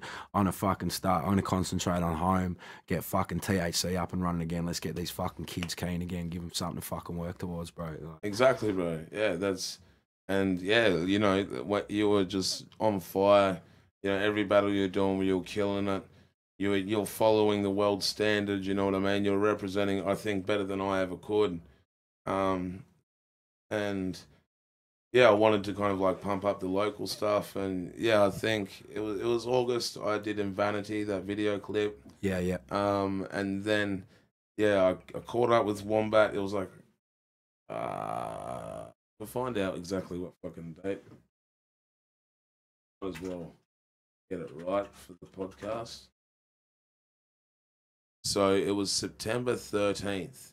Yeah. Was when we filmed the first THC. So we're still 11 months old, and since then we just started filming videos. We filmed your first THC up on the Domain. That's it, yeah. No man, that one's awesome, bro. I still got goosebumps. I fucking came out real well, bro. A lot of people still do. It was pretty probably one of the earlier kind of low quality THCs, and there's a bit of wind in the background, but. I know. I remember it was the first film as well. I remember when we filmed it, I was just like, man, that was special. Yeah. And since then it's just been flat out one after the other. Then we had Nerve come down, and man, you've done well. Like honestly, Mick, you've got like a family, you've got full-time work, you've been battling all around the world, and you've still had time and all like. Come down here and do this podcast, for example, as well as like... it's just the bros, man. That's how we roll, bro. But bro. It's a lot of dedication, man. I don't know if people realise, but Mick puts in that work. And, you've been working on an album lately, hey? Yeah, bro. Well, that THC, both the THC TVs I've done are off my album. Yeah. I've been working on an album since, like... When did I drop the Pelican album? 2013? Fucking 14. I think 14. Yeah, 14. So like for years I've been working on an album. Yeah. I had a heap of tracks written probably by the end of 2014, which was pretty similar to my last album, the Pelican LP. Yeah. And obviously like shit changed in my life, fucking missus got pregnant, I had a fucking daughter and stuff. So I was at a bit of a stagnant stage with it for a while, like the album I've written doesn't represent who I am anymore. You know, I've made a lot of fucking changes as a person. So I've sat on it for a couple of years, like writing new tracks, fucking throwing old shit away to get to a point, you know, this is something that actually represents me. Whereas what I've got now, it's taken me a while, but I guess the new album I'm working on is kind of a journey of fucking who I used to be into fucking the person I've become these days. So yeah, we've done a little bit of recording. We pretty much jumping in that over the next couple of weeks. We'll be smashing it out. Okay, nice. Yeah, it should be probably about 12, 13 tracks, something like that. You know, I would have written fucking 25 tracks, I reckon, over the course of the last couple of years, but I've actually just narrowed it down into shit that represents what I'm doing. So I'm real fucking proud of the new shit I'm doing. Like, you know, it's why I've taken so fucking long with it and been real picky with it, is because I'm fucking real proud of it, and I want people to fucking feel it. Oh, you know, I'm going to do everything in my power to make sure people hear it. That's it, brother. Yeah, like with THC, we're going to be releasing Nerve and Wombat's Night Shift EP very soon. But after that, we're going to be doing Dunn D's release. I've got a release coming. There's plenty of other projects in the works.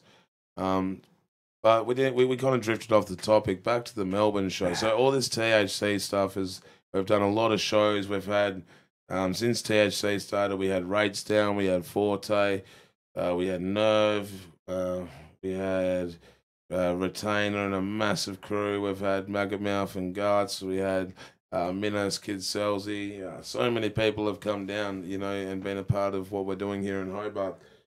And so to put on this Melbourne show was kind of like the grand final for this last year, working towards it. And it was at Grumpy's in Fitzroy. And yeah, we set it up properly. We made sure we got ourselves like an Airbnb house. We had like, you know, a full house for us all to stay at and take a massive crew over. There was 8 of us officially performing. But an extra like... There was an extra 3 jumped up for the THC set.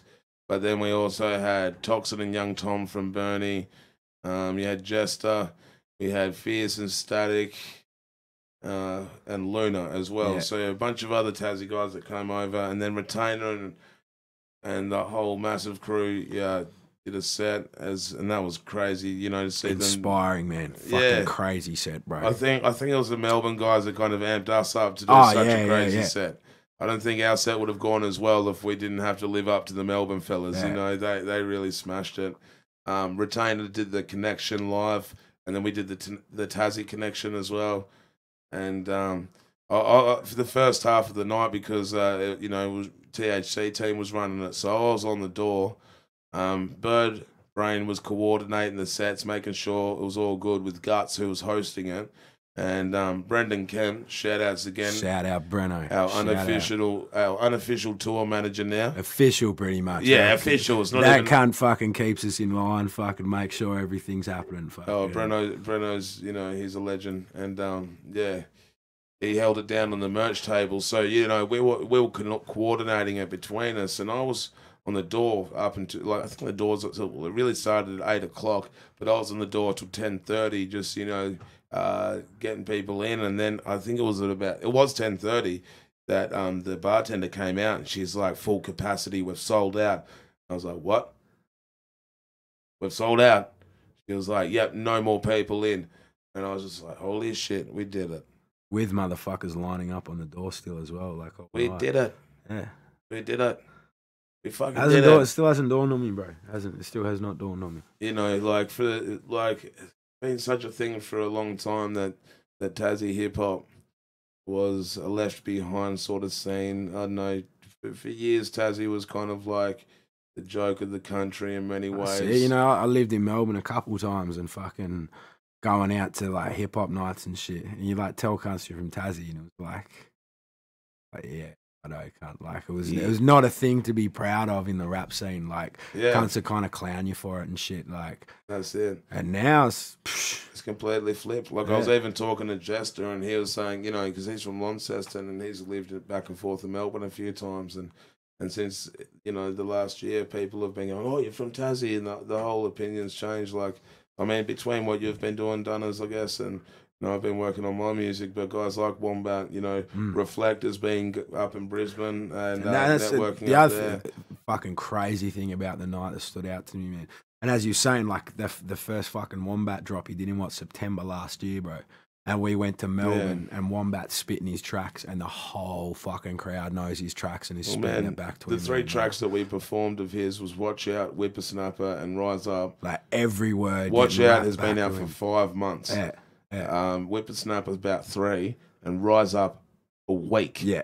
And the whole place was spitting every word. Crazy. Crazy. You can't watch out for Wombat. That cunt is like the next gen have taken over this fucking country. It just blows me the fuck out how good he is. Yeah, it's where it's at. And, you know, like to have like 8 of us on stage at a time, it was like Wu-Tang, you know. It was a massive mob and like, it was the shit. And then we had Lewis Spears come through and get up. Yeah. That was fucking sick. He killed it. That was his first ever time on stage, man.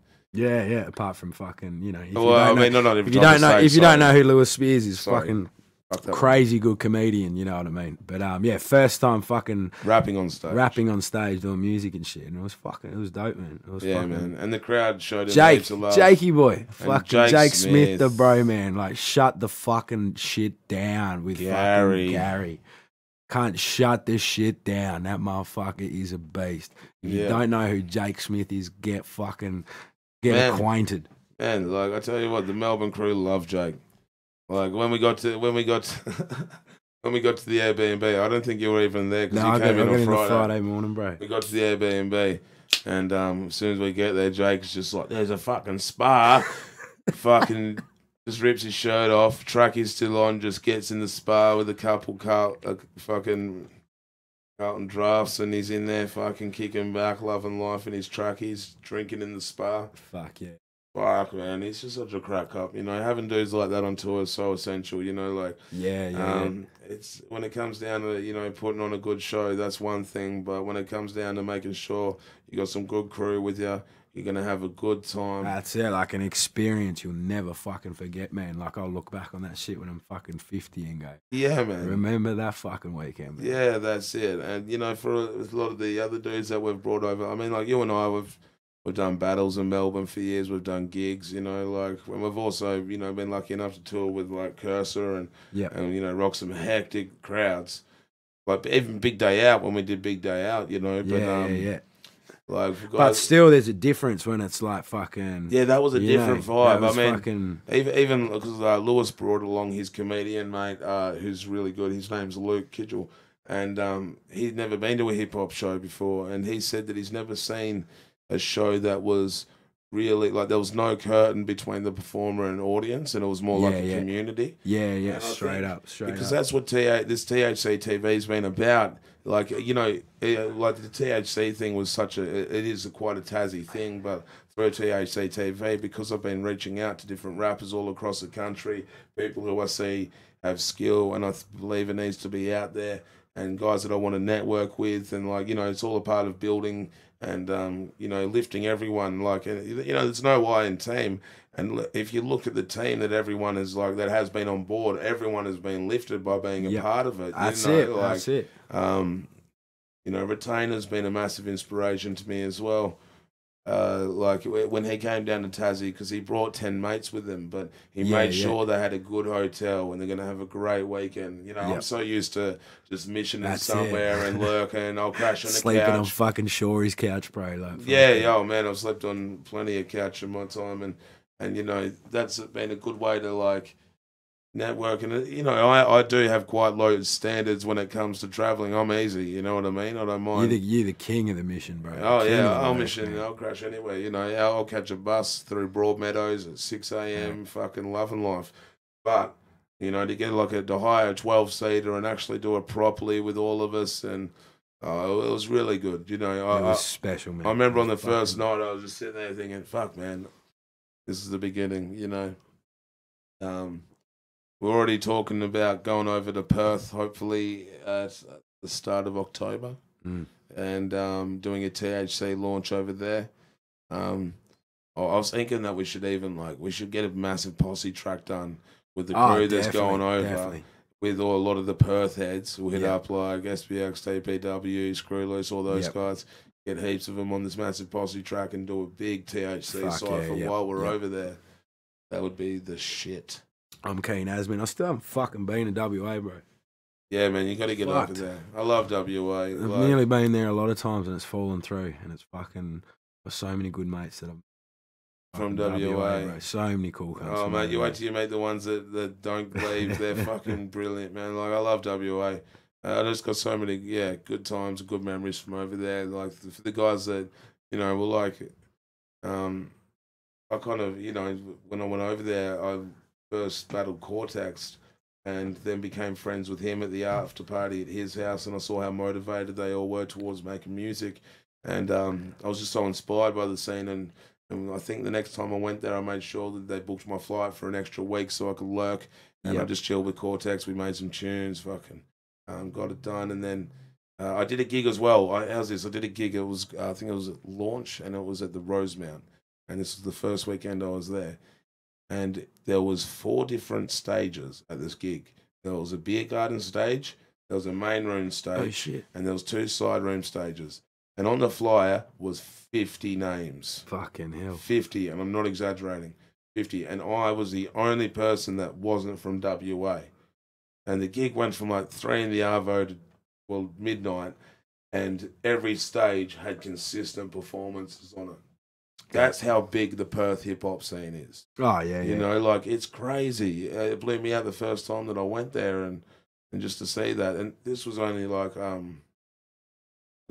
month after Hunter had passed away, rest in peace. And so the scene was really coming together, and it just blew me out to see that. And I don't know, and they're very welcoming, a lot of the East Coast of Australia, maybe kind of felt like it was a bit like, I think in WA they're as isolated, even more isolated than we are. Yep. So when I got there, they kind of like, hey, you come over here, good on you. I've even gone over to, I've been in Perth at a party, and someone's like, why the fuck would you come here? And I'm like, what?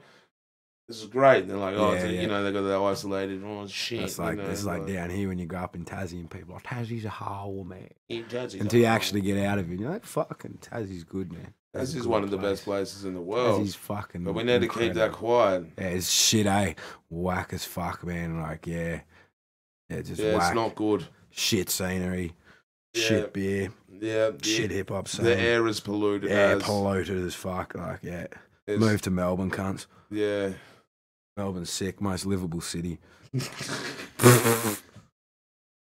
Fucking livable. No, I don't like. I don't know. I could live in Melbourne. I think you and I we're just different times of our lives, and we live there, and we're small. If you're a broke cunt, Melbourne is not livable.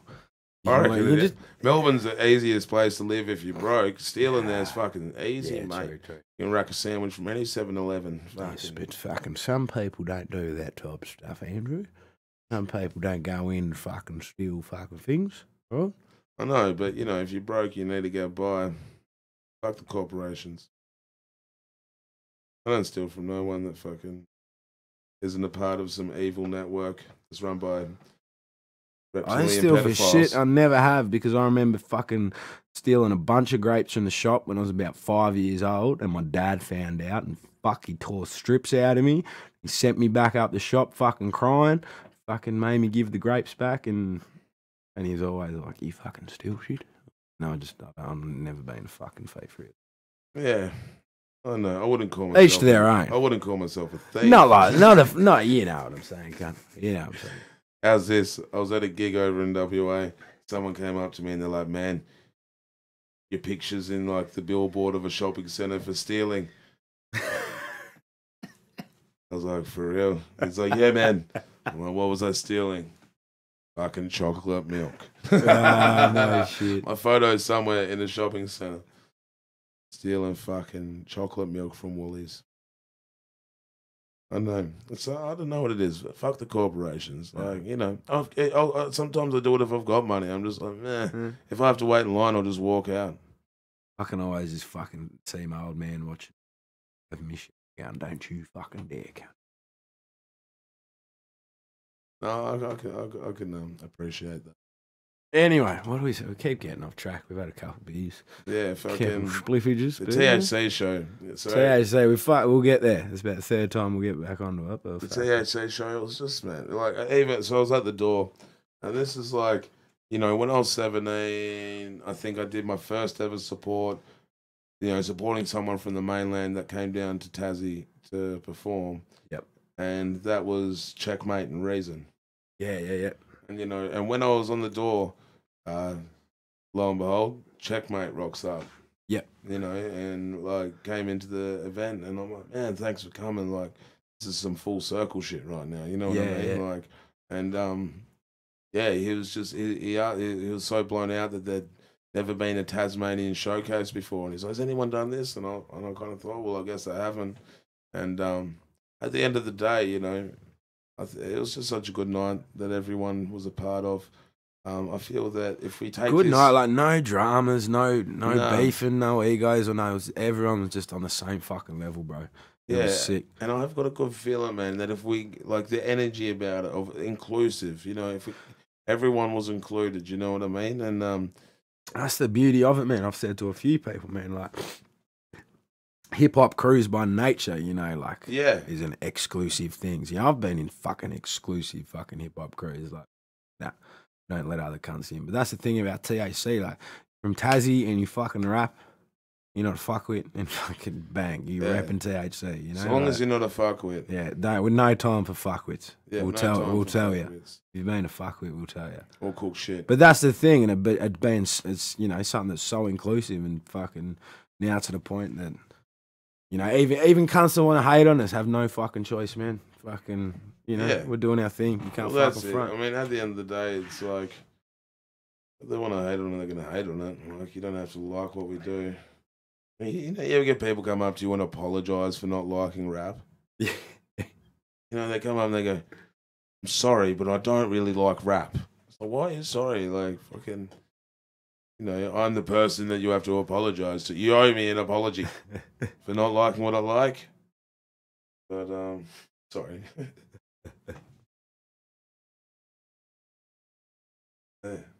THC, but anyway, also I think motherfuckers, if you want to get the THC TV fucking showcase out somewhere, you know, you want to get us to your town, hit us up. We are keen as fuck, you know, we're reasonable cunts.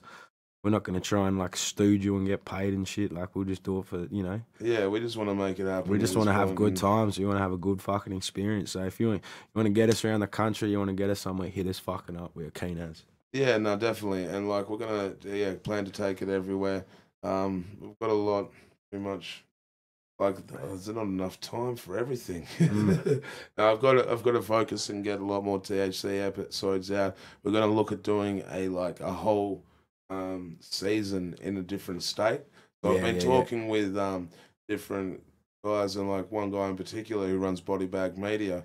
Shout outs to Brendan Bagnall. Like, he's been hustling his, you know, craft up there and absolutely smashing it, and he's been putting on a lot of people. He's done videos for Mitchos, PKO, Husky, you know, so many different guys. And like, I was talking to him about possibly doing a whole THC season up in Sydney, you know, getting all these guys on board and then putting a show on up there where we get them all on board and we rock a massive show with them. And it's just about building and networking and, just creating also more networks for people to do shit off. Like, you know, it's like from people that I've introduced over the years that I've watched, you know, bloom into these different artists, and like even two guys that I paint with, like in my crew, who I introduced, and now they paint together, and like they can paint a piece together, and one will do the colors, the other one will do the shadows and highlights, and the piece comes out even better because they work together. You know, that's what I love about hip hop, you know, and collaborations as well. Yeah, bro. You know, I think everything's boring when you're just doing it by yourself, and I feel like after Melbourne that we've really achieved that vibe, and it's only upwards from here, I reckon. That's it, bro. That's it. It's only the, you know, it fucking hasn't even 10 months, 11 months. Yeah, well, that's it. Imagine what the next fucking 12 months is going to install, bro. Well, that's it. Like, and you know, so we've got, you know, a couple of these releases lined up. Nerve and Wombat Night Shift. Once we get your release done, mine as well. There's a lot of other people in the works that I'm talking to. Nibs, he's got an album on the way. Nibs is absolutely he killed it on the weekend over in Melbourne. He did, bro. Fucking Blackout. Everyone did, man. Everyone did. But yeah, Nibs was fucking crazy good. Stepped up like a motherfucker. Like. And Men's, I know Men's is like Men's has only been rapping for 2 years, and like he comes from like a spoken word background and has a lot of poetry experience. But that guy has just excelled. And Reflectors, he's going hard. I know Reflect's going over to Perth for a show that Shaker's putting on. I think it's this weekend, maybe next one. Check it out. I think and that's a show for Checkmate as well. So, Phil. Hey, let's go. I've got a couple questions here, and we've got some people listening. Shout outs to everyone still listening. That's good, cunts. We've been talking for like we've been dribbling a bit of shit, but it's all good. It's an hour and a half, Dunners. Fucking hell. Fucking hell. You get lost in this shit. It's good fun, eh? Yeah, man. My voice is still fucked from the weekend. Mine's just got better. We were meant to do this Sunday night, and I couldn't fucking talk. I hit up Grills like, not happening tonight. Yeah, and I still did it. So, if you're watching and you're in the chat box, hit us up with some questions. So I've got one here. Just quickly, what's fucking today, within the next like 24 hours, my battle from South Africa is dropping. So if you cop that shit, fucking go check it out. The dude I battled wasn't much choppy, fucking choked every round, but I did. We didn't even get to South Africa, so quickly before we do these questions. Yeah, there you go. Tell us about South Africa, bro. Crazy, a different fucking world, man. Like step by step, what happened? I want to go into every fucking step because it's like it's real over there. But like, like shout out to my bro Jinai, fucking absolute king. Like one of the I said it before, but like literally one of the realest motherfuckers I've ever met. He's grown up in South Africa, fucking grew up through apartheid and shit like that. So can't speak through it all, but. Even getting there and shit, like fucking, on the way to the hotel, like you could get fucking jacked in your car and shit like that. But it's like it's that fucking real. But it was absolutely incredible. It was fucking another thing. It's not like a holiday you get on the tourist brochures that I got, but it was amongst the fucking real culture of it. So Gino picked you up. Yeah, Gino picked me up in a fucking shitbox ute. Fucking, but like shout out, like fucking cunt is the G. Looked after me the whole time and fucking like I suppose he would have been driving a shit box, so you guys so we don't get fucking hijacked and I don't get my shit stolen. So I get in fucking South Africa, bro. But yeah, like on the fucking ride into the hotel, man, like Gino strapped up this big ass fucking joint. I hadn't smoked in about 48 hours or whatever it was, being in transit. Yeah, and I'm just there chatting to dude, like smoking this joint with him, big fucking joint. And before I knew it, big South African joint. 15 minutes later, like the fucking weed hit me real hard, bro. Felt like I was 15 again, like. But instead of being 15 in my mate's fucking back shed or some shit, I'm in a car driving through the fucking slums of fucking Johannesburg going, this is real, bro. We are not in fucking Kansas anymore, Toto. Like, I managed to get past it, and just had a crazy fucking experience. It's like, a lot of the stories I heard over there, I wouldn't even put on record because it's such real shit. But like, the dudes over there wouldn't consider themselves gangsters, but are more gangster than any motherfucker I've met over here. Like, it's fucking real shit over there. And it looked after me like an absolute king. Like, I've never felt so fucking well looked after. Jeez, all day. Yeah, man. I want to get over there. I'm pretty sure you should, bro. Yeah, you should, man. They don't give a fuck about nothing, bro. Like, yeah, sweet. They didn't ask no questions. Yeah, no questions. Like, nothing. They no bribes? Nothing. Just stamped your passport, get in, fucking whatever, cunt. Fucking have fun. Fuck yeah, man. That'd be awesome. So Nathan Walther says he loves your work, he loves your battles, he watches everyone. How many hours do you put in to prepare these days? It's a lot, like adding it all up. like, I don't know, like, you know, I find out usually about a month before it happens, you know, 4 to 6 weeks before it happens. So I guess, you know, when I'm at work, when I'm fucking driving to and from work, just, you know, I'm always kind of thinking of little things, like little rhymes and shit like that. And leading up to the battle, probably like the 2 weeks before the battle, I'd probably be putting in a good hour at least every night, I reckon, where I'm running through my shit. So I wouldn't know what the fucking grand total is adding it up, but it's kind of like you have to dedicate your mind to it. It's a hard thing to switch off from sometimes. Well, for sure. And what do you reckon about the importance of making a name on the big stage and how it affects the mentality of younger rappers, not only in Tas but in the whole of Australia? You know, it's not something I've really thought about, but like, I guess it just gives people something to work on, man. Like, well, I mean, as we're saying, when we were growing up, there was like, even when we got into the battle scene, it wasn't like, oh, we could get to fucking, you know, Grind Time or Don't Flop. Or yeah, well, I mean, one day. We weren't thinking like that. Just done that. Like, Justice had done it, but it wasn't really a fucking, and especially coming from Tassie, man. Like, we never had cunts like popping through in the hip hop scene or in the battle scene and shit. So I hope it can just show cunts that, you know, anything's possible.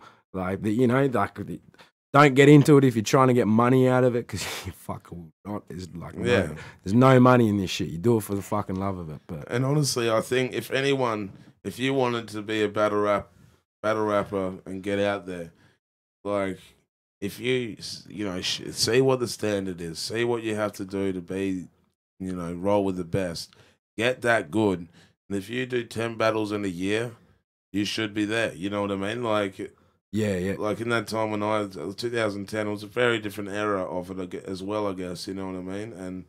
And compared to, you know, that's 7 years ago now. So fucking hell, times have changed, I guess. But that's battle rap. It's constantly evolving. But I saw the instant return though. You know, just like putting in that much work and traveling and. You know, I know Vega at the moment. He's doing pretty well. Like I saw a poll for who they want to go to World Domination 7, and he's getting a lot of attention. Yeah, man. I'm hoping the bro Vega gets over this year, man. And he's someone who's got like a real international standard to it. Like, fucking, you know, mine's probably a lot more suited to the Aussie scene, my style. You know, it's worked well for me, but like, I think Vega's someone that when he gets on the international stage will fucking blossom, man. Do really fucking well. So, yeah. He battled Shoddy P, was it? Yeah. Fucking not too long ago at Real Talk, battled Shoddy P. Fucking classic battle, man. And he held his own really well. Yeah, held his own, bro. Like, they were both, and it wasn't like Shoddy P came over and gave got a free holiday, gave a fucking half-ass performance, man. Like, Shoddy P brang it. And Vega fucking brang it, like, step the fuck up, you know? Like, shout out to the bro Vega. Like, I kind of think that, like me and him would fucking have a competition or some shit, like, but nothing but love for that cunt. He's a fucking G, bro. No, well, that's it. People need to realise that, you know, if we're here doing the same shit. It's like someone hit me up saying, how do you feel that Wombat's taking your crown? And I was like, man, like, I've spent the last year, like, well, yeah, you're proud, that's it. Like, but I've spent the last year, like, recording him and, like, pushing him and, you know, like, harassing him. Like, I feel bad sometimes because I get on his case. I'm like, come on, let's do this, trust me, blah, blah, blah, blah, you know, and, like, harass, and to make shit happen, you know what I mean? And, like, and now he's, you know, it's popping off and, like, he's getting the attention I believe he deserves for his skill. And people, people say there's this like competition of like he's taking. Well, there's always going to be, you know, just the way fucking being a rapper is. There's always a natural competitiveness, but it's like when someone that you fucking seen come up that you know you fuck with, it's as if you're not going to be proud of him, and if you're not proud of him, you're just a salty cunt, man. Like, and why would you want to be you know, like. Why would that be the thing you want to take from that shit? Is like be fucking salty about someone doing good, man. Be fucking proud, bro. I'm so like when I see Wombat and fucking cunts rapping, you know, the whole fucking crowd rapping his shit back at him. That just like hits me here with the feels, bro. Like, I'm so proud. Like this dude's killing it, man. Like I was nearly having tears. You know, same shit with like, you know, the battle scene and stuff. When I see Vega or other cunts stepping up, like it just makes me fucking proud, bro. I'm like, yes, let's go. Like we're in this together. Let's fucking go. Let's kill him. Exactly. Makes you feel less lonely. You know what I mean? Like, straight up. There's more people that do this. Yeah. It's not just me. Fuck yeah, man. Your mum. Mum, what's going on? Your mum asked where you got your musical talent from. Fucking no comment. No comment. Look, Mum's gonna have a she's gonna tell you, oh, I'm full of shit. Mum is not a great singer, all right? You know, like I love my mum, but she's not a great. But I'll tell you what, her brother's worse, man. Like Uncle Ralph, shout out Uncle Ralph. When Uncle Ralph was in choir in primary school, they made him mime. He wasn't allowed to sing. Like, wow. That's where Mum's. She's not a great singer, but she'll tell everyone like that. Yeah, that's where I get my talent from. I get my quick wittiness from my mum, I reckon. Yeah, that's it. You get your rebuttal game. Yeah. Like the Battlin side of it, I reckon a lot of it's mum. She's fucking dealt with fucking 5 boys for however many years. She knows how to handle that shit. Why the name Dunn D? What was it? Not a crazy story, just like I had a few different MC names when I was like 15, 16, never really decided on one, like they were just shit that wasn't real good. First on point I went to, so first battle night I went to, I would have been like 16 or 17, and got to the door, signed up for the battles, and Grotty was on the door. And grumpy old Grotty, he's like, what's your name? And I've like said whatever the fuck it was, and he's like, that's whack. We're gonna have to change it. I'm like, I don't know. He's like, Mick, that's your name, isn't it? Yeah. Dunn D. How about that? And I was like, fucking let's go. So that was when I was like fucking 16, 17, some shit. Word up. Have a look at a couple more. Someone asked us what our opinions of Darko is. I don't know Darko that well, so like I have a personal opinion. I don't know him that well. I've talked to him online and shit a bit. He's always been a nice dude to me and stuff. Battle wise, sometimes he has some good shit. Sometimes I think he gets a bit too complex and. I think he was like, from what I remember, it was pretty decent. He's got the talent. I think it's more like his references and stuff can be a bit too obscure sometimes. Yeah. Like, but I think Darko, you know, has potential to be really good.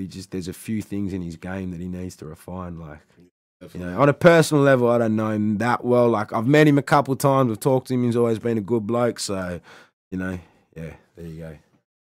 Someone asked me how many hours of the day do I practice freestyling, and that would be not much these days, really. Like, I don't really just practice freestyling all of the time. I just kind of, I don't know, I freestyle when I do. When I live with Manners, yeah, like, I didn't freestyle as much as you would think because he's really fucking good. And, like, whenever you start a cypher, you'd be like, yeah, I come through, and the Manners would come in and be like, and triple time freestyle. And, like, I think I just subconsciously submitted. Yeah. And just, like, couldn't beast in a cypher if Manuels was around because I just subconsciously knew he'd come. I've had that feeling many a fucking time. Yeah. I haven't been on my freestyle game for years, bro. Like, yeah. I've fucking spat some freeze to people lately in ciphers and they look at me like, the crown just disappears. Who's this fucking Gronk, bro? Like, I still have my good moments. Like, I find, like, it's when I want to impress people is when it shines. You know what I mean? If I'm in a cypher and there's someone there that I like and I want to kind of, you know, impress them, I'll think of something that they, like a personal joke between me and them and try and think of some wordplay off it, mid-freestyle or something like that. But it's so, like, I remember when I was young, like, I'd constantly, like, freestyle as much as I fucking could.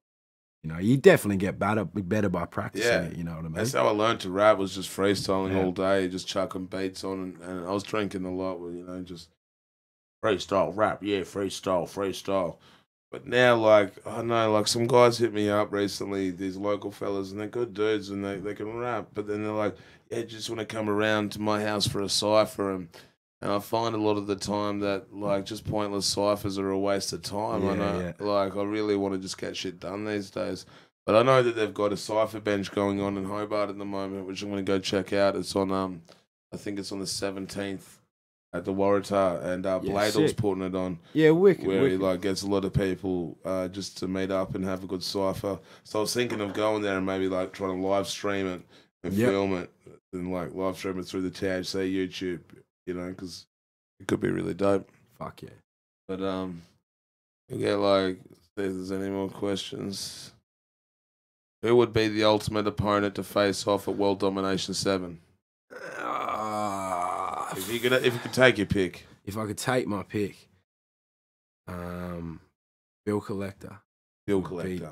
Like there'd be a few, but like Bill Collector's someone I've always wanted to battle. Fucking some people clown me for it because fucking Bill Collector's not like hell rated by like rappers. It's a fucking hell style cunt, but I just think it's just done a battle I've always wanted to do. So yeah, fucking Bill Collector. Fuck yeah. On another note, I've been talking to Dirtbag Dan about getting Dunn D a battle over at Battle of the Zay. Yeah, yeah. And we were going to try and get that done. Oh, it would have been about now. Cause you know, like, it just happened. It happened. What just happened? A couple of weeks ago or some shit. Okay, so we're going to try and get you over for that event, but there wasn't enough time. So, yeah, we're going to get Dunners over there in January. And we're looking for the right opponent. There's been a couple of options mentioned, but now that it's been reverse live, motherfucker. That would be a sick battle. We've been talking about some options, like sick battle, because it'd be good for you to go over there and like battle someone, and then maybe even get reverse live out to Tassie. Yeah, true. And then, how's that sound? You versus we need reverse to do live that, in Tassie. Yeah. You know we what need I to mean? get fucking, put on for the fucking cunts down here, man. Because I'm rarely, I've only done a couple battles down here, really. Yeah, man. It's been a long time, and we need to put on for Hobart with all the THC shit. I imagine the turnout would be amazing if we brought an international matchup for you here. Yep. Yeah, let's do it. Let's fucking do it. Let's get someone out. Fuck yeah. And someone said, what would be one artist you two could recommend that we've been bumping recently? Fucking fuck! I don't listen to much hip hop these days, bro. I listen to bits and pieces, but fuck, I listen to. You just said artist, didn't say artist. An artist. What was I? I was listening to fucking. When I got home from work today, I was listening to Pantera. I don't know who the fuck Pantera is, then fucking do that. That's like, man, that's all I listen to, man. Like, I listen to fucking bits and pieces here and there, but it's mainly like old school metal these days that I fucking listen to, bro. Yeah. I mean, I've been like mostly listening to my friends' music. Yeah. You know, like between everyone in the scene, all the new stuff we're doing. I've been bumping Night Shift, and I saw a couple comments about the pre-order. If all goes well, that will be available in a fortnight to pre-order. Sick. So we're just. Are they doing vinyl for it, bro?